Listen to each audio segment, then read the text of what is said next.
Welcome friends. In 11th standard chapter number 2 video, beta you all very well know that the name of chapter is measurement and unit systems. In this particular present video we will discuss first part of the topic. In previous videos we had already discussed about dimension and dimensional formula as well as dimensional analysis. Here we are going to discuss about measurement of any physical quantity. देखो बेटा, measurement, अगर आपको कोई भी physical quantity का measurement करना है, अगर आपको कोई भी फिजिकल क्वांटिटी का मेजरमेंट करना है तो मेजरमेंट करने के लिए हमारे पास दो मेथड्स है. कोई भी फिजिकल क्वांटिटी का मेजरमेंट करने के लिए to measure any physical quantity, measurement of any physical quantity, we have fundamentally two methods. कौन से दो मेथड्स है? तो पहला मेथड है that is said to be direct method. पहला मेथड है it is said to be direct method and another is said to be indirect method.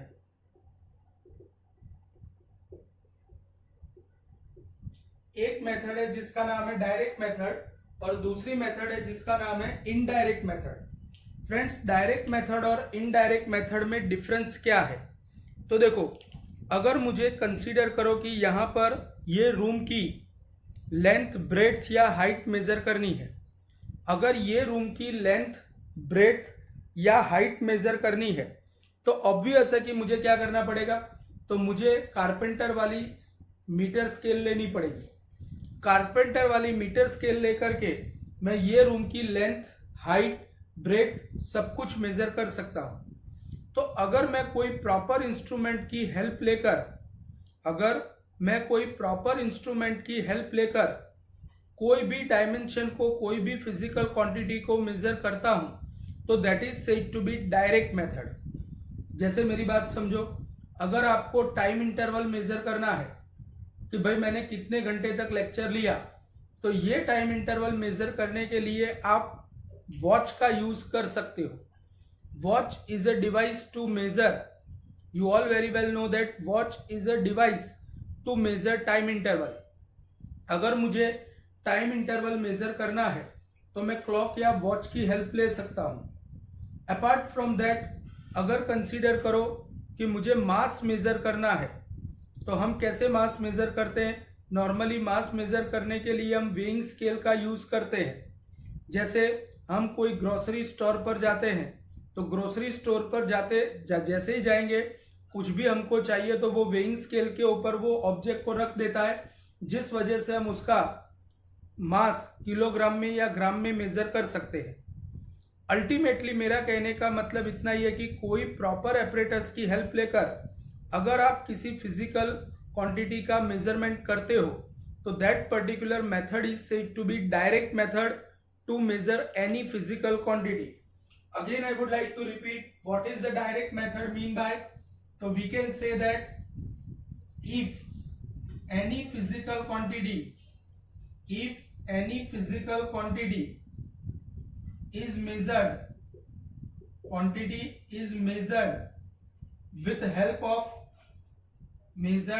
with help of proper apparatus,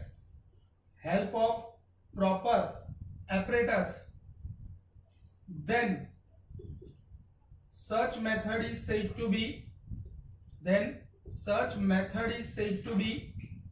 direct method to measure any physical quantity. बेटा, direct method जो है वो हमारी sense के ऊपर dependent है. इसका मतलब क्या हुआ? मेरी बात समझो.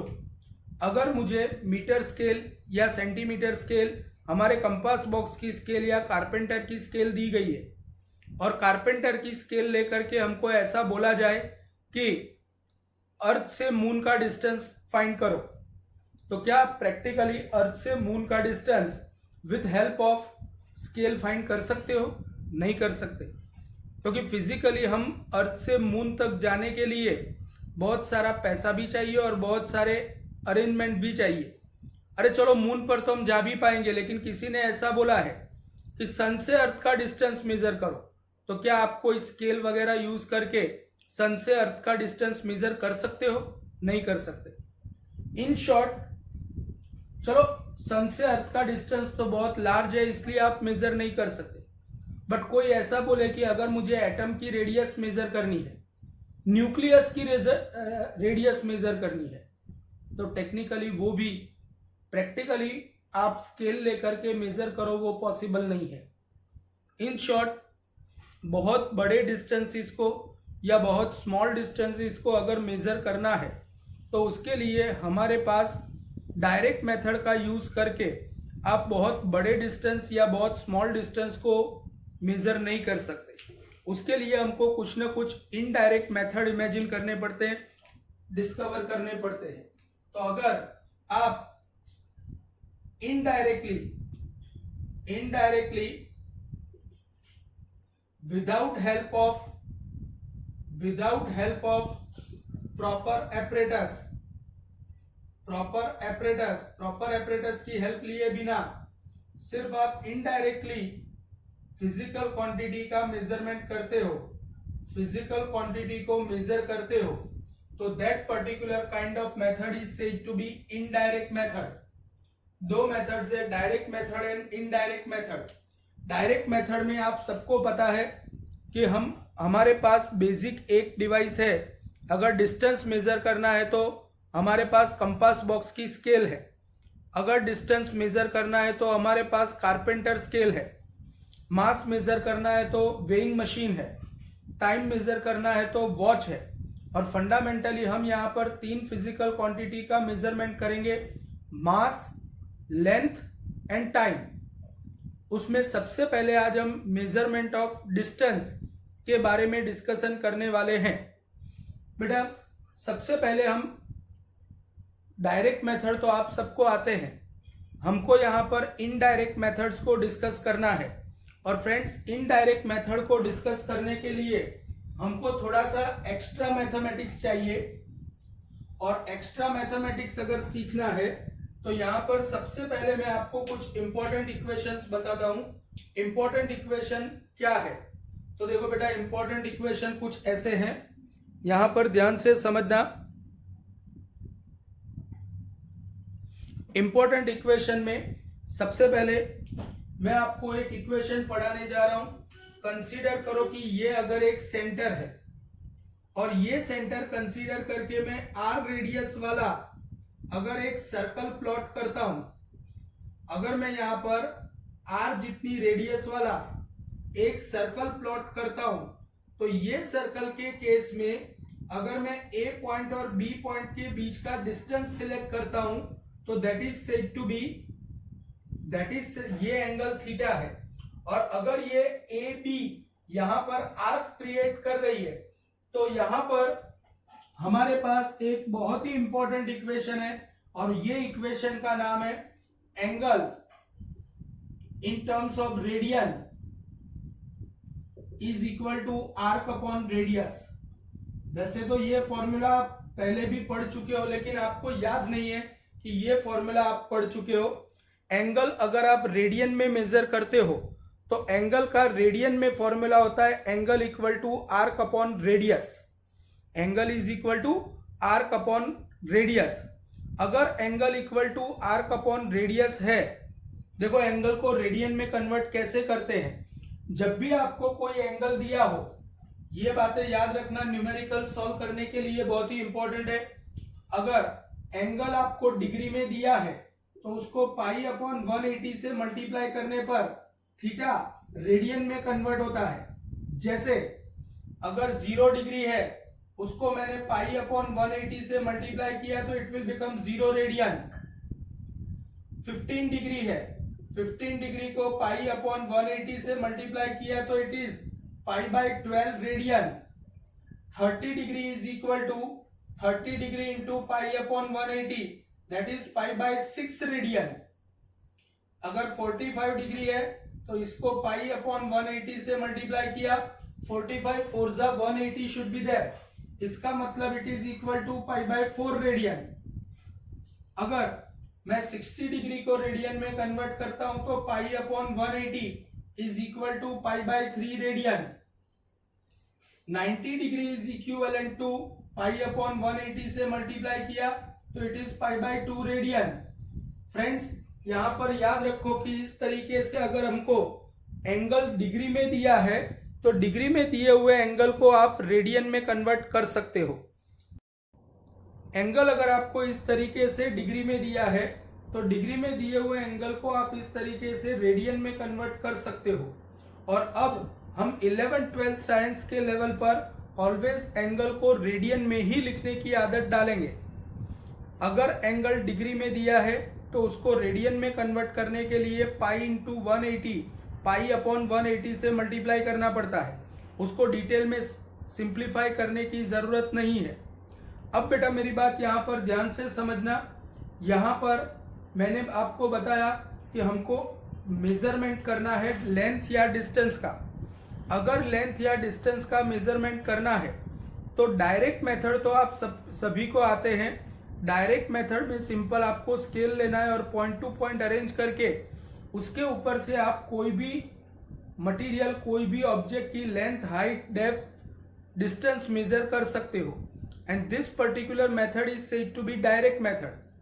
हमको यहाँ पर इनडायरेक्ट मेथड का स्टडी करना है और इनडायरेक्ट मेथड का स्टडी करने के लिए सबसे पहले हम लॉन्ग डिस्टेंसेस का स्टडी करेंगे कि भाई लॉन्ग डिस्टेंस को मेजर करना है। जैसे अर्थ से सन का डिस्टेंस मेजर करना है या अर्थ से किसी स्टार का डिस्टेंस मेजर करना है या सन से कोई भी प्लैनेटरी ऑब्जेक्ट का डिस्टेंस मेजर करना है या तो फिर मुझे सन का डायामीटर मेजर करना है, मून का डायामीटर मेजर करना है। तो अर्थ पे बैठे बैठे ये काम इनडायरेक्टली हम कैसे कर सकते हैं वो मैं डिस्कस करने जा रहा हूं। That is said to be indirect methods to determine dimension और distance of any planetary object, जिसमें पहला मेथड है, ये पहले मेथड का नाम है method of parallax. Method of parallax. Method of parallax क्या है ध्यान से समझना सब लोग। Method of parallax is one kind of indirect method to decide distance of any planetary object from Earth. Again, I would like to repeat. Method of parallax. Method of parallax is indirect method. Indirect method to determine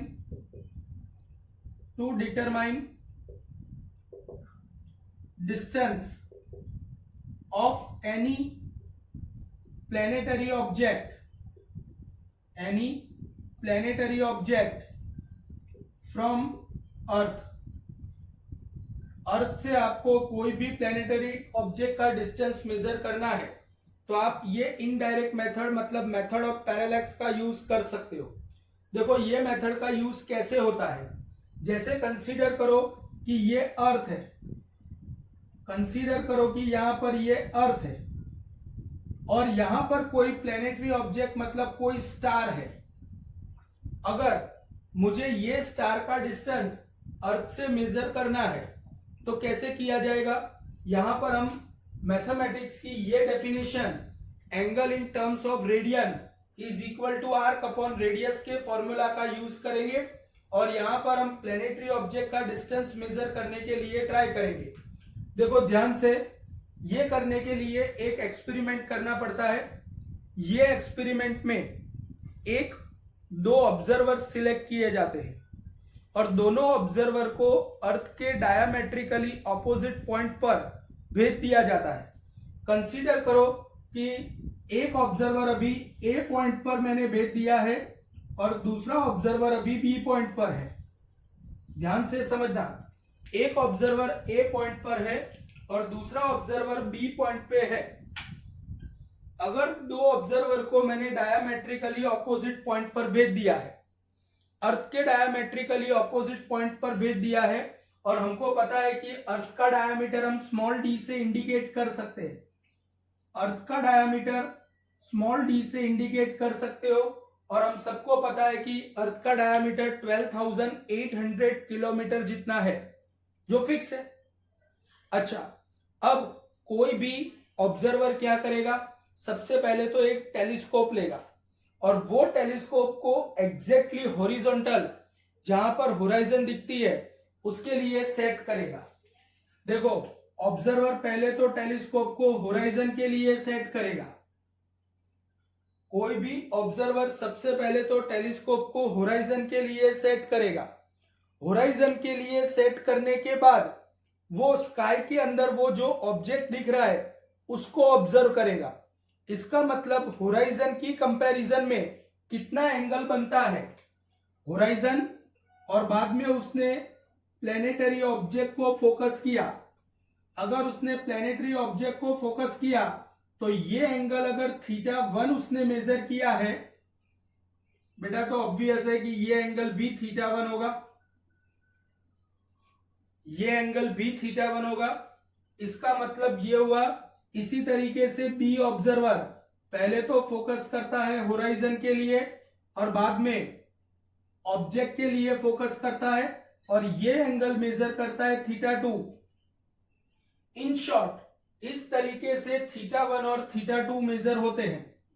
θ1 और θ2 दोनों major हो जाने के बाद फिर क्या किया जाता है, θ1 और θ2 पता चल गया, इसका मतलब ये हुआ कि अर्थ के डायामेट्रिकली ऑपोजिट पॉइंट्स के साथ, अर्थ के डायामेट्रिकली ऑपोजिट पॉइंट्स के साथ P नाम के प्लेनेटरी ऑब्जेक्ट ने जो एंगल बनाया है, ये एंगल ऑब्वियस है कि θ1 plus θ2, theta equal to θ1 plus θ2 equal to theta जितना होगा।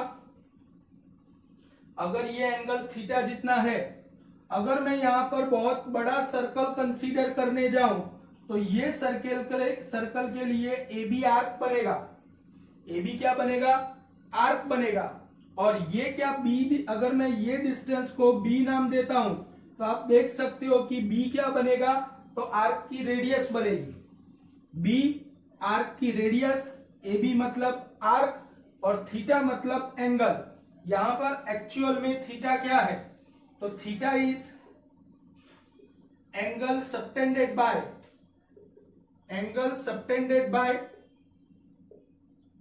diametrically opposite points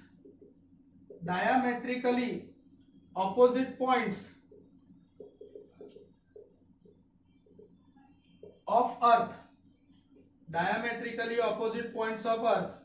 यहां पर b क्या है, b मतलब radius of imaginary circle, but physically वो क्या है, तो फिजिकली वो अर्थ से प्लेनेटरी ऑब्जेक्ट का डिस्टेंस है। Distance of planetary object from earth, और यहां पर ए और बी के बीच का डिस्टेंस क्या है, स्मॉल डी। तो small D technically length of arc है। Length of arc means actual में यहां पर क्या है, तो यहां पर डायामीटर ऑफ अर्थ, डी मतलब डायामीटर ऑफ अर्थ। फ्रेंड्स, हम सबको पता है कि अगर मैं यहां पर angle equal to arc upon radius वाला फॉर्मूला यूज करने जाऊं तो angle is theta. Basically definition of angle in terms of radian is equal to angle equal to length of arc upon radius.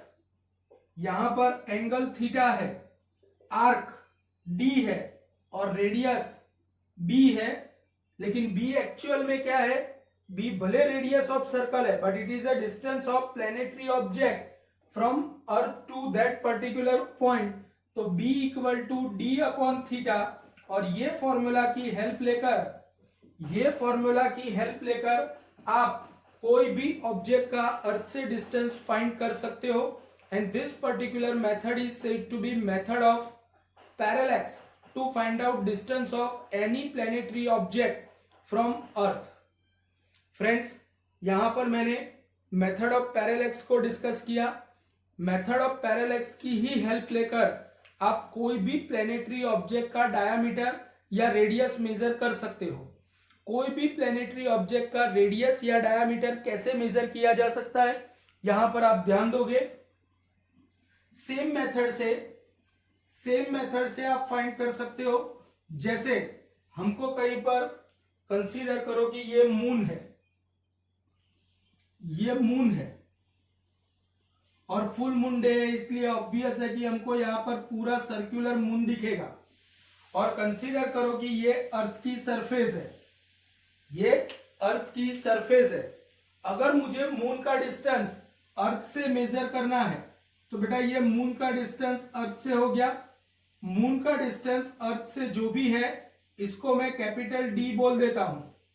अब यहां पर एक ऑब्जर्वर है, ये ऑब्जर्वर ओ पॉइंट पे खड़ा है और ऑब्जर्वर सबसे पहले तो मून के लिए, ये मून है, अगर ये मून है, ये अर्थ है, तो सबसे पहले तो वो मून के डायमेट्रिकली ऑपोजिट पॉइंट को अपने टेलीस्कोप से फोकस करता है। मून के डायमेट्रिकली ऑपोजिट पॉइंट्स को अर्थ से फोकस करता है और यहां पर ये एंगल मेजर करता है जो अल्फा है। आप देख सकते हो कि अल्फा यहां पर क्या है, यहां पर this is said to be measurement of dimension of any planetary object. और measurement of dimension of planetary object के लिए कोई ऑब्जर्वर ओ पॉइंट पे खड़ा है, उसने मून के डायमेट्रिकली ऑपोजिट पॉइंट्स के साथ बनाया हुआ एंगल अल्फा मेजर कर लिया। तो यहां पर अल्फा क्या है, तो यहां पर alpha is said to be angle subtended by moon with earth. Moon के डायमेट्रिकली ऑपोजिट पॉइंट्स ने अर्थ के साथ बनाया हुआ एंगल अल्फा मेजर किया जो रेडियन में है। यहां पर ये डिस्टेंस क्या है, ये डिस्टेंस को अगर मैं कैपिटल डी बोलता हूं और ये डिस्टेंस स्मॉल डी है, where small D is said to be diameter of moon. तो हमारे पास स्मॉल डी क्या है, स्मॉल डी मतलब diameter of moon, small D मतलब डायामीटर ऑफ मून। और कैपिटल डी क्या है, capital D is the distance of moon from earth. ये तो आप मेथड ऑफ पैरेलैक्स से ऑलरेडी फाइंड कर सकते हो, जो पहले मेथड सिखाई उसकी हेल्प लेकर। तो फ्रेंड्स अल्फा क्या है, alpha is angle subtended by moon with earth. Small D क्या है, डायमीटर ऑफ मून है, और कैपिटल डी क्या है, distance of moon from the earth. तो इसका मतलब टेक्निकली ये हुआ कि हमारे पास डेफिनेशन है alpha in terms of radian is equal to arc upon radius. अगर मैं यहां पर इसको सेंटर कंसीडर करके एक बहुत बड़ा सर्कल बनाता हूं, तो ये सर्कल के लिए ये रेडियस होगी और ये आर्क होगी। इसका मतलब ये हुआ कि alpha in terms of radian is equal to arc upon radius. Arc यहां पर स्मॉल डी है और रेडियस यहां पर कैपिटल डी है। तो आप ये फॉर्मूला का यूज करके कोई भी प्लेनेटरी ऑब्जेक्ट का डायमीटर, कोई भी प्लेनेटरी ऑब्जेक्ट का डिस्टेंस ये मेजर कर सकते हो। And this particular both methods are combinedly known as method of parallax. Friends method of parallax का यूज करके आप बहुत ही लार्ज डिस्टेंसेस को मेजर कर सकते हो। फ्रेंड्स यही मेथड का यूज करके आपके सामने अगर कोई स्काई स्क्रैपर है, मतलब कोई बहुत ही हाई राइज बिल्डिंग है, वो बिल्डिंग की हाइट मेजर करनी है तो भी कर सकते हो। माउंटेन की हाइट भी मेजर की जा सकती है। Ultimately method of parallax is very useful to measure large distances which can not be measured direct methods. पहले हमने यहां पर बहुत ही बड़े डिस्टेंसेस को मेजर करने के लिए दो मेथड्स पढ़े, मेथड ऑफ पैरेलैक्स पढ़ा है और उसी की दो एप्लीकेशंस यहां पर डिस्कस की है।